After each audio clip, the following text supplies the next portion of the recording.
Eureka! Nous savons déjà que toutes les masses s'attirent entre elles jusqu'à un certain point. La Terre, elle-même d'une masse très importante, exerce une très grande force d'attraction, appelée la force de gravité, qui attire tous les objets vers elle selon une accélération d'approximativement 10 mètres par seconde par seconde. La force de gravité agissant sur une masse de 100 grammes est appelée 1 newton. Et maintenant, du poids et de la masse. Si quelqu'un demande « Qu'est-ce que c'est un newton ?» Eh oui, on peut lui présenter une pomme, ou également 2 balles de golf, ou une petite pile de torches électriques, parce que tous ces objets ont une masse d'environ 100 grammes. Et quand la Terre les attire avec une accélération de 10 mètres par seconde, on peut dire que la force de gravité agissant sur eux est d'1 newton, ou que la pomme, les 2 balles de golf et la pile sont toutes attirées vers la Terre par une force d'1 newton. Et toi, combien de newtons t'attire vers la Terre? Eh bien, la meilleure manière de mesurer une force, c'est d'utiliser un peson newton.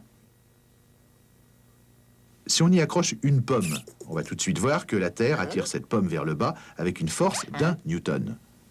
Et si on te suspend au peson, là, on s'aperçoit que la Terre t'attire avec une force de, voyons ça, environ 600 newtons. Ce qui fait que maintenant, nous savons combien tu pèses. Et ce que tu pèses n'est autre chose que la force de gravité qui t'attire vers la Terre. Le poids, ce n'est que ça, la force de gravité. Tu sais combien les physiciens adorent les mots latins?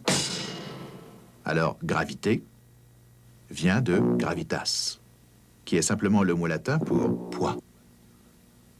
Mais toi, tu te croyais peser en kilogrammes, n'est-ce pas? C'est vrai, dans le quotidien, mais pas en physique, où l'on est très méticuleux à propos de ces choses-là.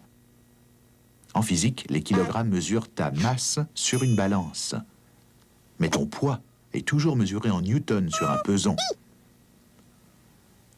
On a pu remarquer déjà que pour découvrir le nombre de newtons, en règle générale, on multiplie les kilogrammes par 10. 100 grammes, ou 1/10 d'un kilogramme, équivalent environ à 1 newton.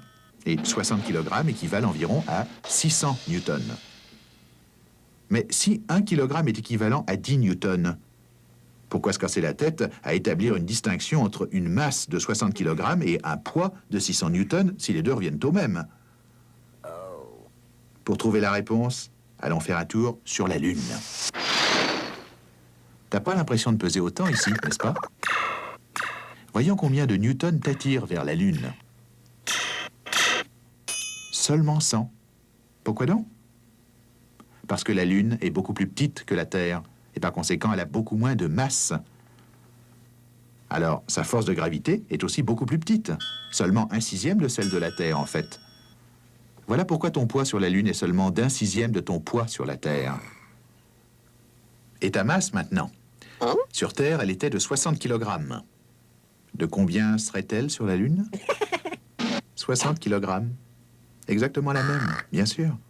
Tu ne rapetisses pas en allant sur la Lune. Toi, tu ne changes pas. Seulement la force de gravité, et par conséquent, ton poids change. Voilà la grosse différence qu'il y a entre la masse et le poids. Où que nous allions dans l'univers, nous gardons la même masse. C'est seulement notre poids qui change. Alors tu vois, mon bonhomme, si tu crois que tu n'as pas la ligne, ne mange pas tant. Tu devrais t'inscrire au club des Mass Watchers, parce que tu as un problème de masse. Mais si tout ce que tu souhaites, c'est perdre du poids, alors va faire un tour sur la Lune.